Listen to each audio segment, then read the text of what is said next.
अक्षय, तिकडे आता नेमका कोण कोण पोहोचलेलं पाहायला मिळते, तिकडे तयारीने कसा वेग घेतलाय अक्षय?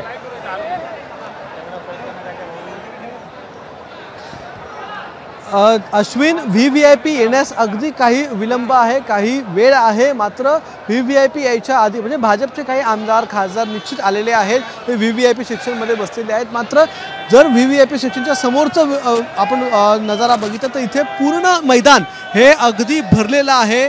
तिन्ही जे मंडप घातलेले आहेत, म्हणजे मुख्य मंडप जो आहे तो आपण हा आता समोर बघतोय तो हा मुख्य मंडप आहे, हा पूर्णतः भरलेला आहे। याच्या बाजूला एक मंडप आहे तो पूर्णतः भरलेला आहे आणि असाच एक मंडप त्या बाजूला आहे, तो मंडप देखील भरलेला आहे। म्हणजे 5 वाजताच्या कार्यक्रमाला 3:30 वाजले आता पूर्णतः गर्दी झालेली आहे। 1.5 तास अजून बाकी आहे कार्यक्रमाला आणि त्याच्या आधीच आझाद मैदान आता पूर्ण भरलेलं आहे, पूर्ण क्षमतेने भरलेलं आहे।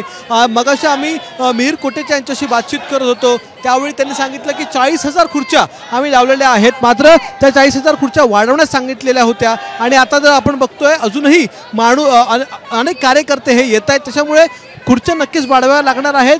मैदान पूर्णतः भरलेलं आहे, आझाद मैदान आहे हे आणि हे आतापर्यंत पूर्णतः आपण काही कार्यकर्त्यांशी बोलूया। इथे कुठून आलेले आहात तुम्ही? कुठून? रत्नागिरीतून आलो, रत्नागिरी। कोणासाठी आलेले आहात? उदय सामंतसाठी। आज महायुतीचे सरकार शपथ घेते, देवाभाऊ शपथ घेतात, काय तुम्हाला अपेक्षा काय आहेत नवीन मुख्यमंत्र्यांकडून? उत्तम अपेक्षा आहे आणि चांगलं कारभार व्यवस्थित चालणार आता। हे अगदी सगळे तिन्ही पक्षाचे लोक सक्षम आहेत आणि ते उत्तम प्रकारे काम करणार। आणि अहिल्यानगर, जुना अहमदनगर जिल्हा,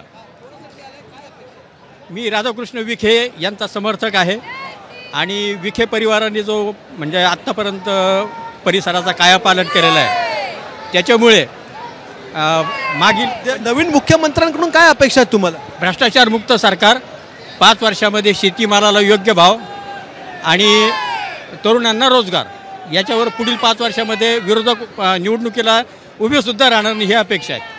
आपण पाहताय या नवीन मुख्यमंत्र्यांकडून या लोकांना अपेक्षा आहेत आणि हे सगळे लोक जे आहेत ते वेगवेगळ्या जिल्ह्यातून आलेले आहेत आणि कुठे जय श्रीरामचे नारे देतात, कुठे नरेंद्र मोदींचे नारे दिले जातात, कुठे देवाभाऊचे नारे दिले जातात। अशा प्रकारे संपूर्ण मैदान आता हे भरलेलं आहे आणि इथे आणखीन काही कार्यकर्ते आपण त्यांच्याशी बोलूया। तुम्ही कुठून आलेले आहात?